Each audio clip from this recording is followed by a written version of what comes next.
अस्सलाम वालेकुम नाज़रीन, मैं हूं अरसलान खोखर। आप देख रहे हैं प्रोग्राम तब्दीली। यहाँ पर जहाँ हम सियासी मामलात में उलझ के रह गए हैं, वहीं पर एक बड़ा मसला बहुत अरसे से सर उठा रहा है, और अब तो मेरा ख्याल है वो सर नहीं उठा रहा, अब तो पानी सर से गुजर चुका है, और वो है महंगाई।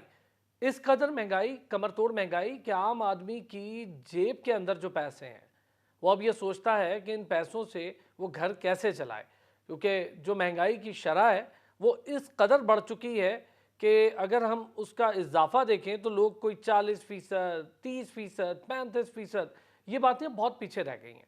अब महंगाई की शरह को अगर इस तरह देखा जाए कि जो कमाई है आपकी, उसके मुकाबले में महंगाई दुगनी है, यानी जो आपकी जेब में है उससे डबल अगर आपके पास हो तो आप अपनी ज़िंदगी बसर कर सकेंगे, आराम से नहीं, सिर्फ बसर कर सकेंगे।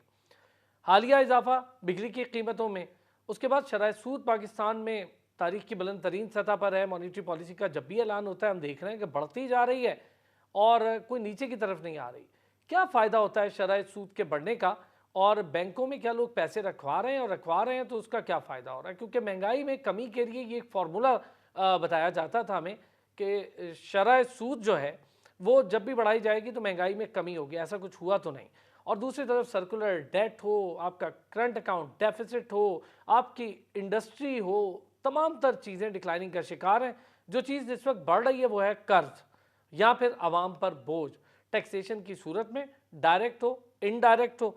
और अगर मैं माली साल 2023 में कोई इन्वेस्टमेंट की, अगर बैरूनी सरमायाकारी की बात करूं, तो 42 करोड़ 71 लाख डॉलर की बैरूनी सरमायाकारी हुई, जो कि 2022 के मुकाबले में 77% कम है। डॉलर उरूज पर है।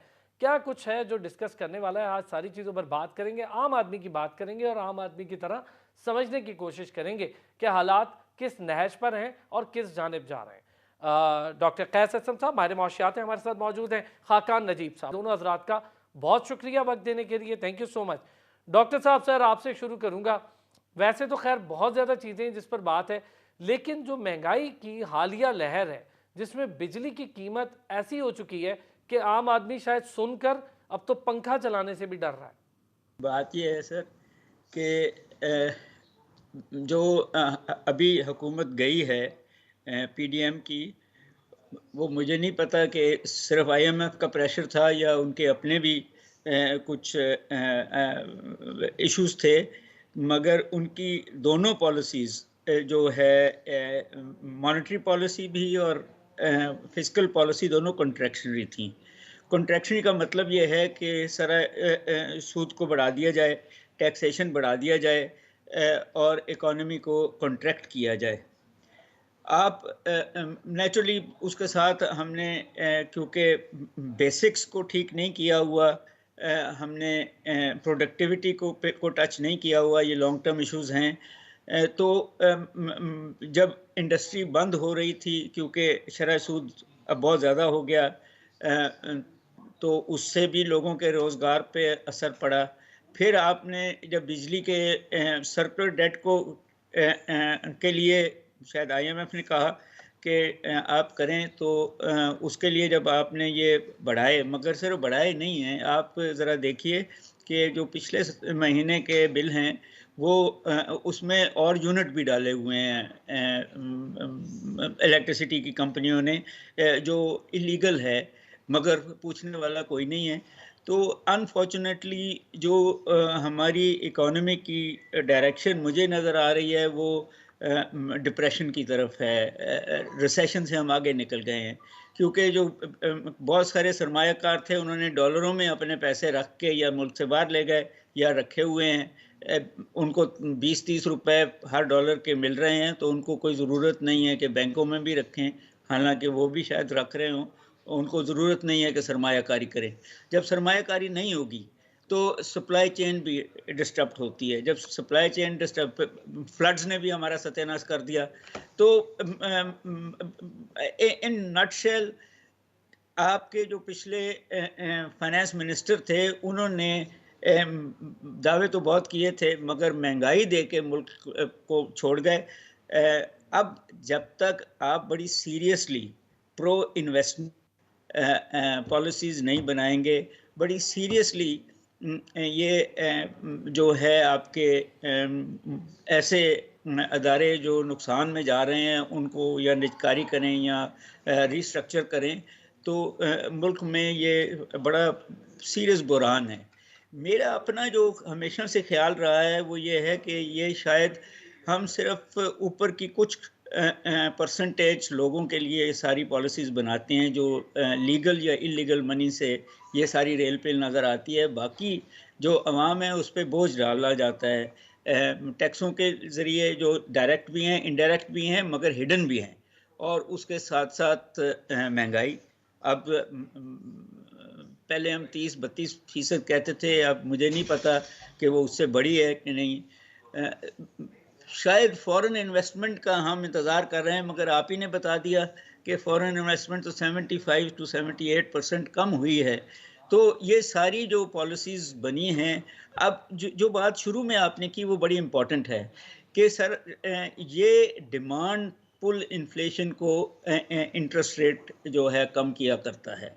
हमारे मुल्क में कॉस्ट पुश इन्फ्लेशन है, जिसमें इजाफा होता है जब आप इंटरेस्ट रेट को भी बढ़ाते हैं, क्योंकि वो भी कॉस्ट ऑफ डूइंग बिजनेस में इजाफा करती है। ठीक हो तो गया। हमारे पॉलिसी मेकर्स कॉस्ट पुश को नहीं देख रहे। बिजली महंगी हो गई, गैस महंगी हो गई, पेट्रोल महंगा हो गया, ट्रांसपोर्ट कॉस्ट महंगी हो गई, जो है लेबर को भी आपने मिनिमम वेज बढ़ाने की कोशिश की है, मिलती है या नहीं मिलती, मगर वो भी तो फिर जो है, तो इन कॉन्टेक्स्ट फिर एक और बड़ी इंटरेस्टिंग इशू है, वो प्रोडक्टिविटी है कि जो लोग कमा रहे हैं उनको अब रुपयों में मिलता है पैसा, और जो खर्च रहे हैं वो डॉलरों में खर्च रहे हैं। तो वो जो फ़र्क है, अब 315 रुपये शायद आज हो गया डॉलर, तो वो जी फिर हाँ पेट्रोल पे भी असर करता है। सर, वो फिर पेट्रोल पर असर होता है, जिसको हम हमारी कहते हैं ग़िज़ाई अजनास कि पर असर रिपल होता इफेक्ट है। है, हर चीज़ महंगी हो जाती है। ऐसा ही है। मैं ज़रा डॉक्टर नजीब साहब की तरफ खाकान, अच्छा चलें, आप उनसे जब तक कनेक्टिविटी होती है। अच्छा डॉक्टर कैस साहब, सर आपने खुद जिक्र कर दिया कि हमारे यहाँ जो ये मॉनेटरी पॉलिसी का ऐलान होता है, चलें खाकान नजीब साहब भी आ गए। डॉक्टर खाकान साहब, सर मॉनेटरी पॉलिसी का ऐलान कर देते हैं और शरह सूद बढ़ा देते हैं। अभी डॉक्टर कैस साहब ने बड़ा वाज़ेह इस पर कहा है कि चीज़ें हमारे कंट्रोल में नहीं है, क्योंकि हमारी इकोनॉमी ज़रा डिफरेंट पर्सपेक्टिव पे है, शायद इंटरनेशनली इसको दूसरी तरह देखा जाए। तो क्या फ़ायदा हुआ सर, 22% पे ले गए, शरह सूद और महंगाई तो कम हुई नहीं। So let's try and understand the overall economic picture of Pakistan currently. देखें, इस पर एक तो समझने की बात ये है कि लोगों को बहुत तकलीफ है बिकॉज इन्फ्लेशन हाई रन कर रही है, इसमें कोई शक की गुंजाइश नहीं है। पर इसके साथ साथ अगर आप दूसरी तरह पाकिस्तान की इकोनॉमी का जायजा लें तो पाकिस्तान फ्लड से लेकर पाकिस्तान की जो इंटरनेशनल प्राइसिंग बढ़ी उससे लेकर पाकिस्तान की जो इकोनॉमिक ग्रोथ स्लो हुई उस तक, जो पाकिस्तान का ये सफर है ये बहुत मुश्किल गुजरा है। और फिर आईएमएफ के प्रोग्राम में एक डिले हुआ, उसने और मुश्किलात क्रिएट की। इन सब चीजों ने मिलाकर ऑफ कोर्स एक इकोनॉमिक चैलेंज क्रिएट किया है पाकिस्तान में, और शायद हम उस तरह का रिस्पांस नहीं दे सके कि हम इस इकोनॉमिक चैलेंज को मीट कर सकते। पाकिस्तान का जो इलेक्ट्रिसिटी सेक्टर है उसकी कॉन्स्टलेशन इतनी मुश्किल है बिकॉज वो एक स्टेट रन इलेक्ट्रिसिटी सेक्टर है, उसको जब तक हम स्टेट के परव्यू से निकालेंगे नहीं वो ठीक नहीं होगा।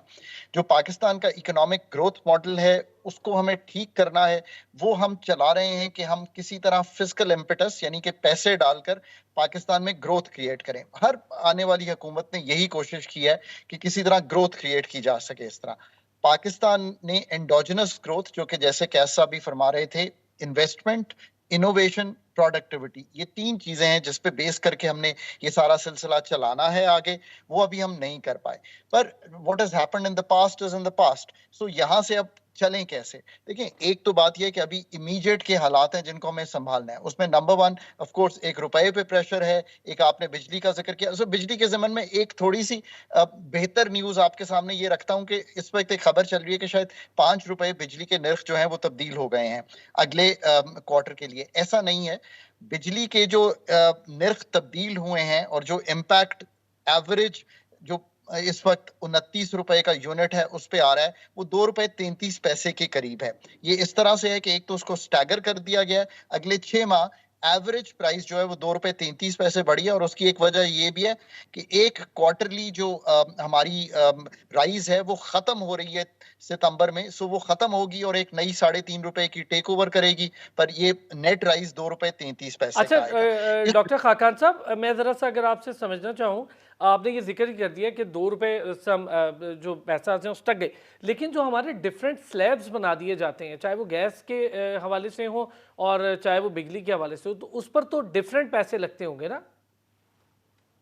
सो देखें, हम इस मुल्क में स्लैब्स को क्रॉस सब्सिडाइज कर रहे हैं, यानी कि जो ऊपर वाले यूनिट्स हैं 300 से ऊपर, यानी कि 500 700 1000 प्लस, उनको हम चार्ज कर रहे हैं एक बहुत हायर रेट, और जो नीचे वाले स्लैब्स हैं उनको हम 4 रुपए 8 रुपए 12 रुपए इस तरह चार्ज कर रहे हैं। सो हम एक क्रॉस सब्सिडी भी दे रहे हैं, फिर हम एक डायरेक्ट सब्सिडी भी दे रहे हैं, और पावर की सब्सिडी, हमारा हुजम जो है सब्सिडीज का पूरे मुल्क में वो इस वक्त 1000 अरब का है, और उसमें से 850 अरब रुपए की सब्सिडी सिर्फ पावर सेक्टर में जा रही है। मैंने तो बहुत बार हुकूमत में रह के भी कोशिश की है, और अब भी मैं अथॉरिटीज को ये समझाने की कोशिश कर रहा हूँ कि पाकिस्तान का सोशल कॉन्ट्रैक्ट ही नहीं बनता।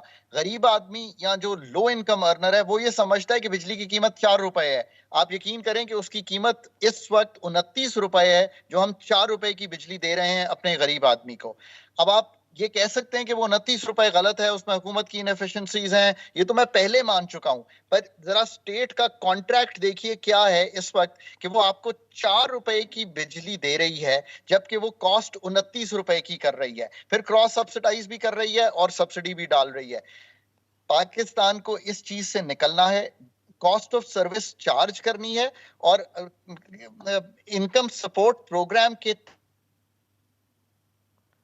कॉस्ट ऑफ सर्विस चार्ज करें, इनकम सपोर्ट प्रोग्राम के तहत सब्सिडीज़ को बेहतर तरीके से सब्सिडाइज किया जाए। लेकिन ये बेहतर तरीका होगा कि एक ब्रेक लेता हूँ, ब्रेक से वापस आता हूँ, दोनों हजरात से ज़रा जानने की कोशिश करूँगा कि जिन जिन सेक्टर्स में या जिन जिन फील्ड्स में सब्सिडीज़ दी जा रही हैं, वो सब्सिडीज़ क्या तरीक़ाकार उसका बिल्कुल दुरुस्त है। चूँकि पेट्रोल की मद में भी हमने सुना था कि जी पिछली गवर्नमेंट ने, पीडीएम गवर्नमेंट जो थी, कि पेट्रोल कुछ लोगों के लिए कम होगा, कुछ के लिए ज़्यादा होगा, टारगेटेड सब्सिडी होगी। हुआ ऐसा कुछ नहीं, और पेट्रोल रशिया से आएगा तो पैसे कम हो जाएंगे, वो भी आ गया। हुआ ऐसा भी कुछ नहीं। तो मामलात हैं क्या, ज़रा ये भी जानने की कोशिश करते हैं ब्रेक के बाद।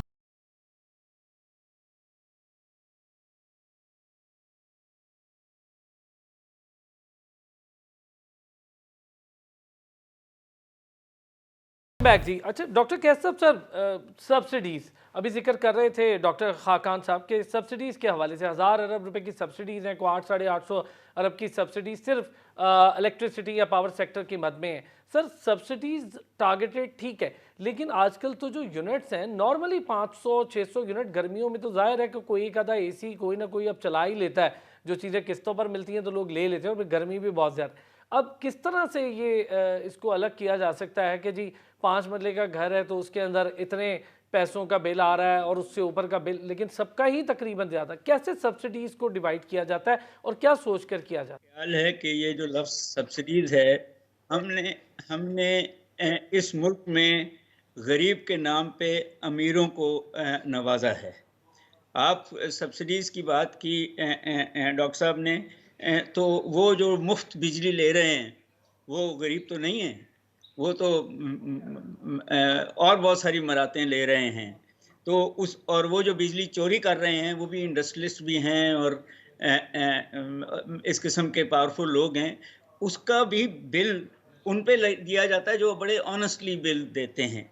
सो ये जो है, मैं ये समझता हूँ कि ठीक है, गरीब आदमी को सपोर्ट देनी चाहिए, but at the same time मुझे ये समझ नहीं आई कि हमारी गवर्नमेंट बेचती भी वो है और ख़रीदती भी वो है बिजली, मगर जो कॉन्ट्रैक्ट उन्होंने आईपीपीएस के साथ किए हैं वो इस किस्म के हैं जिसका जितना हर दफ़ा वो बढ़ाते रहते हैं। देखें ये 4 रुपए और 29 रुपए की जो बात हुई है, जब आप अपना बिल सारे टैक्सेस और सबसे वो फ्यूल एडजस्टमेंट को डालते हैं तो वो 29 रुपए नहीं आता, वो कहीं 40-50 रुपए पर यूनिट पड़ता है।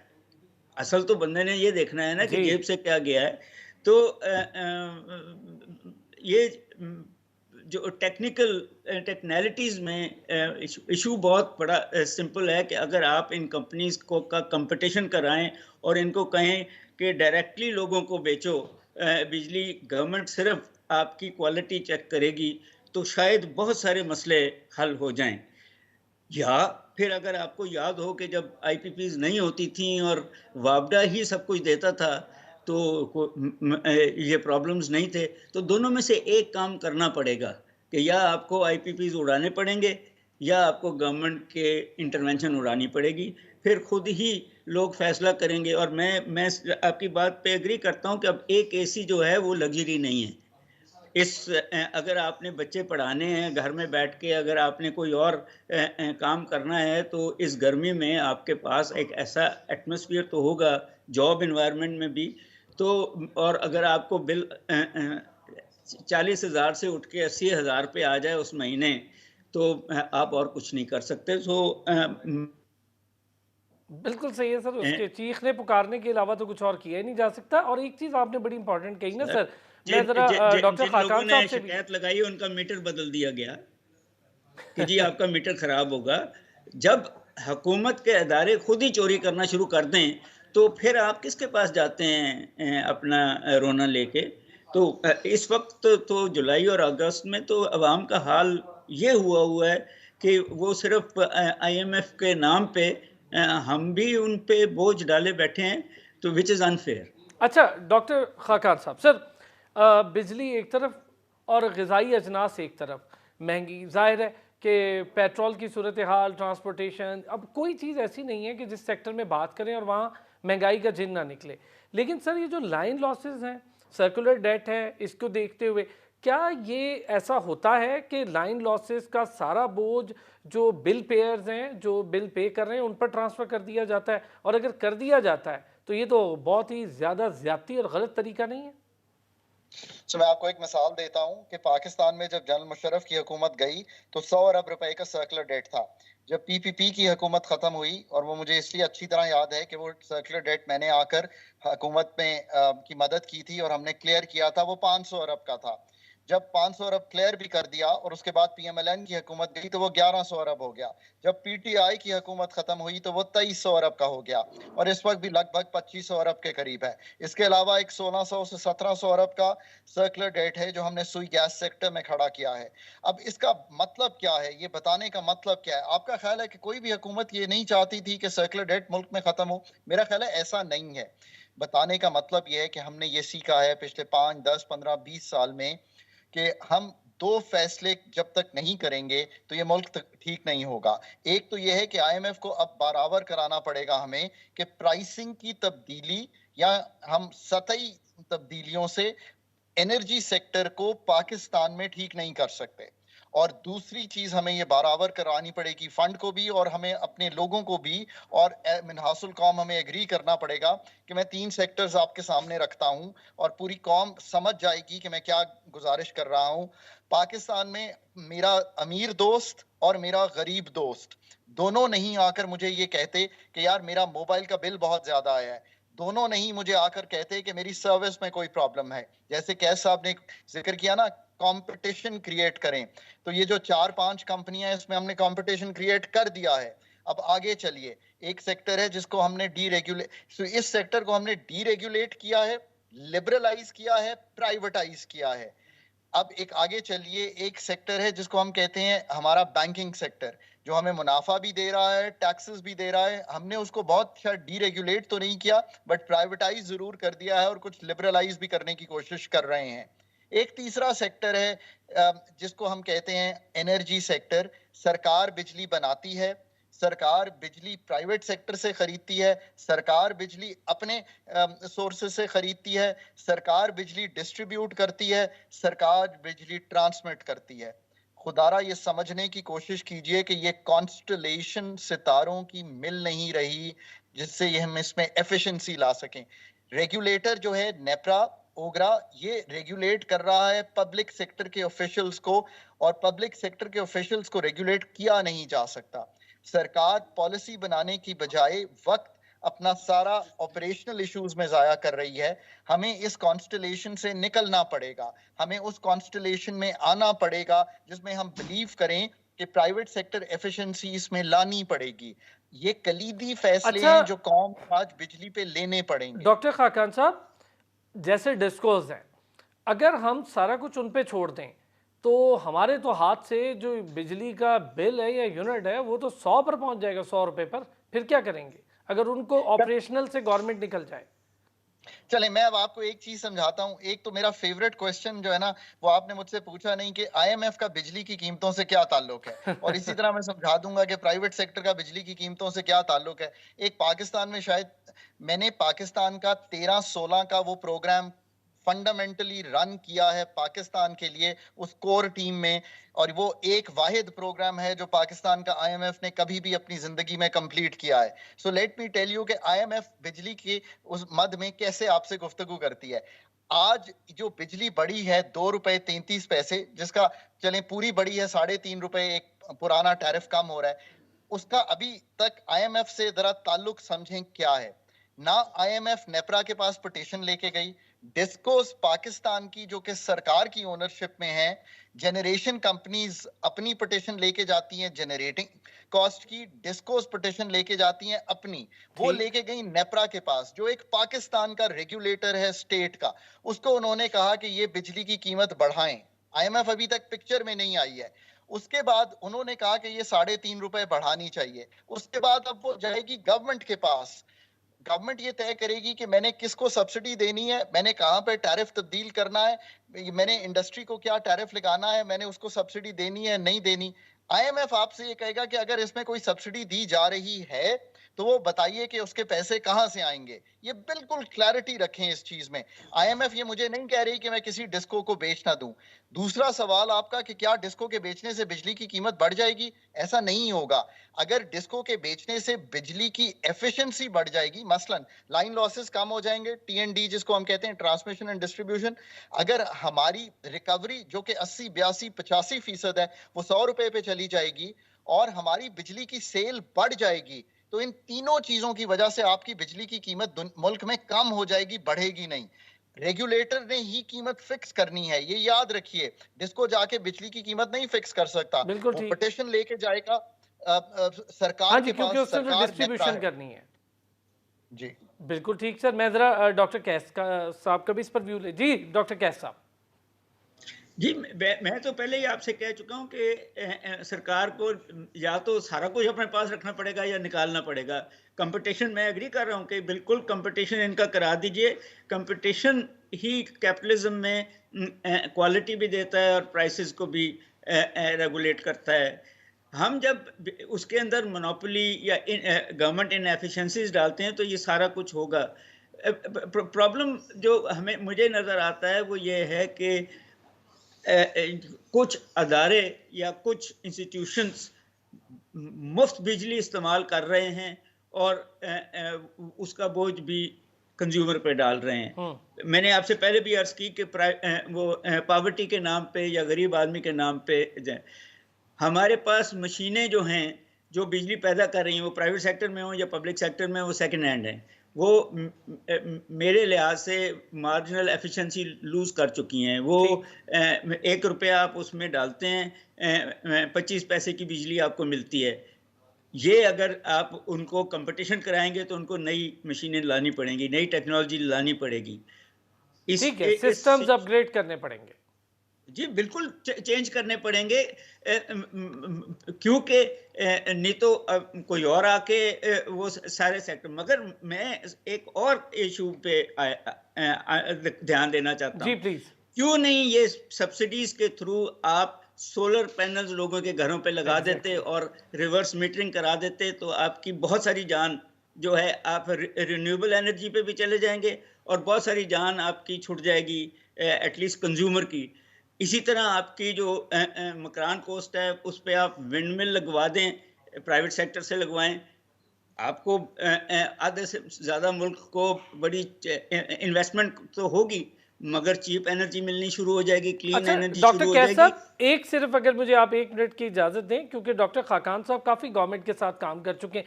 डॉक्टर साहब, जो बात डॉक्टर कैस साहब कह रहे हैं, तो ये तो बड़े अच्छे आइडियाज हैं, तो क्या ये आइडियाज गवर्नमेंट को नहीं पता, उन तक नहीं पहुंचे?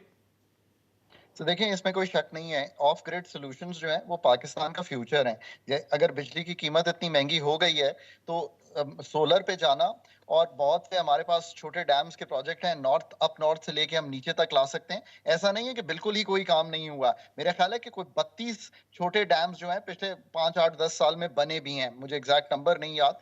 ये बातें बिल्कुल दुरुस्त हैं, पर हैविंग सेड दैट हम मेन ग्रिड की सॉल्यूशंस जो हैं उनको एक तरह चलाएंगे। और जो डॉक्टर कैस कह रहे हैं कि ऑफ ग्रिड सॉल्यूशंस, चाहे वो हम बगास से बिजली बना रहे हो, चाहे हम सोलर से बिजली बना रहे हो, चाहे हम विंड मिल से बिजली बना रहे हो। मैंने अगले दिन सफर किया तो मुझे बड़ा अच्छा लगा कि मोटरवे पे 2 विंड मिल्स लगी हुई थी। उसको देखकर मुझे निहायत खुशी हुई। ये सॉल्यूशंस तो हमें करने पड़ेंगे, और अगर बिजली की कीमत इतनी बढ़ती चली जाएगी तो ये solutions are the future, green energy is the future.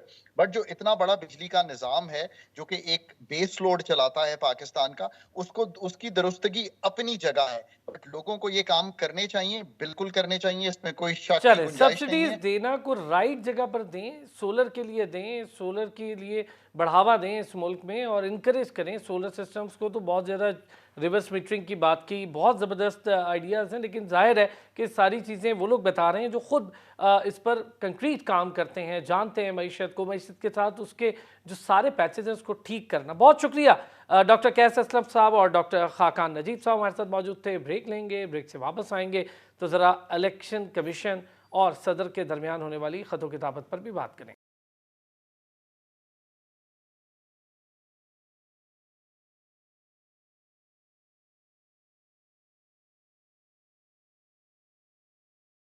Welcome back जी। और ब्रेक पर जाने से पहले जैसे कि मैंने कहा था, ज़रा बात करेंगे इलेक्शन कमीशन और सदर मुमलिकत के हवाले से, ख़तों के हवाले से जो जवाबात का सिलसिला जारी है। गुज़िश्ता रोज़ सदर मुमलिकत डॉक्टर आरिफ अलवी ने chief election commissioner Sikandar Sultan Raja को आम इंतखाबात की तारीख के बारे में मुशावरत के लिए मुलाकात के लिए मदऊ किया था। सदर ने अपने ख़त में लिखा था कि असम्बलियों की तहलील के बाद इलेक्शन की तारीख 90 रोज़ से ज़्यादा नहीं होनी चाहिए। दूसरी जानिब आज चीफ इलेक्शन कमिश्नर ने सदर मुमलिकत को जवाबी ख़त भेजा। चीफ इलेक्शन कमिश्नर ने सदर मुमलिकत डॉक्टर आरिफ अलवी को लिखे गए जवाबी ख़त में कहा, कौमी असम्बली आइन के आर्टिकल 58(1) के तहत वज़ीर आज़म की सिफारिश पर सदर ने 9 अगस्त को तहलील की। इलेक्शन एक्ट की सेक्शन 57 में 26 जून को तरमीम कर दी गई। उस तरमीम से कबल सदर इलेक्शन की तारीख के लिए कमीशन से मुशावरत करता था। अब इलेक्शन एक्ट 2017 के सेक्शन 57 में तरमीम के बाद इलेक्शन कमीशन को इंतखाबात की तारीख या फिर तारीखें देने का इख्तियार है। यहाँ सवाल ये पैदा होता है कि इलेक्शन एक्ट की सेक्शन 57 में तरमीम के बावजूद सदर मुमलिकत ने इंतखाबात की तारीख का मामला क्यों उठाया। दूसरी जानिब आज सुप्रीम कोर्ट और इस्लामाबाद हाई कोर्ट में तोशाखाना केस की अहम तरीन समातें हुई। याद है कि गुज़िश्ता रोज़ चीफ जस्टिस पाकिस्तान उमर अता बंदियाल ने तोशाखाना केस में रिमार्क्स दिए थे कि बादियों नज़र में ट्रायल कोर्ट ने एक ही दिन में फैसला दिया जो दुरुस्त नहीं था और ट्रायल कोर्ट के फैसले में खामियां हैं। चीफ जस्टिस ने कहा था कि चेयरमैन पीटीआई को गवाहान पेश करने के लिए वक्त नहीं दिया गया। बादियों नज़र में ट्रायल कोर्ट ने एक ही दिन में यह फैसला सुना दिया जो कि बिल्कुल दुरुस्त नहीं। ट्रायल कोर्ट के फैसले में बादियों नज़र में खामियां हैं। अगर कोई फैसला दुरुस्त नहीं है तो हम उसमें मुदाखलत कर सकते हैं। तोशाखाना केस में चीफ जस्टिस के रिमार्क्स के बाद मुस्लिम लीग नून की क़यादत ने चीफ जस्टिस को सख्त तनकीद का निशाना बनाया। नून लीग के कायद मियां नवाज शरीफ ने कहा, चेयरमैन पीटीआई के लिए चीफ जस्टिस ऑफ पाकिस्तान अपने करियर को दाव पर लगा रहे हैं।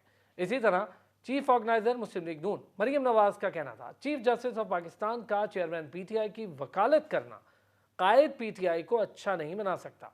मरियम नवाज ने अपने एक ट्वीट में लिखा, इससे चीफ जस्टिस ऑफ पाकिस्तान का इमेज खराब होगा, बहुत ही शर्मनाक बात है। तफसीलात ये भी बताती हैं कि तोशाखाना केस की समाअत शुरू हुई तो चीफ जस्टिस ने रिमार्क्स दिए कि इस्लामाबाद हाई कोर्ट में समाअत अभी चल रही है। इस्लामाबाद हाई कोर्ट के चीफ जस्टिस केस सुन रहे हैं जो काबिल तारीफ है। पहले हाई कोर्ट के उस मामले पर फैसला करना दे। समाअत के दौरान चीफ जस्टिस ने रिमार्क्स दिए हैं कि मुमकिन है इस्लामाबाद हाई कोर्ट रिलीफ दे दे। इसी तरह समाअत के दौरान चीफ जस्टिस ने इस्तफसार भी किया, जेल में चेयरमैन पीटीआई को किस हालत में रखा गया। उनकी जेल में हालत ज़ार के बारे में ऑफिशियली तहरीरी जवाब दिया जाए। चीफ जस्टिस ऑफ पाकिस्तान ने कहा, सिस्टम की खूबसूरती यह है कि पहले हाई कोर्ट से फैसला हो, फिर सुप्रीम कोर्ट आए। सुप्रीम कोर्ट ने दरख्वास्त पर समाअत इस्लामाबाद हाई कोर्ट के हुक्म तक मुलतवी कर दी। दूसरी जानिब इस्लामाबाद हाई कोर्ट ने भी तोशाखाना केस की समाअत कल तक के लिए मुलतवी कर दी है। अब तक के लिए इतना ही, फिर होगी आपसे मुलाकात। अपना ख्याल रखिए।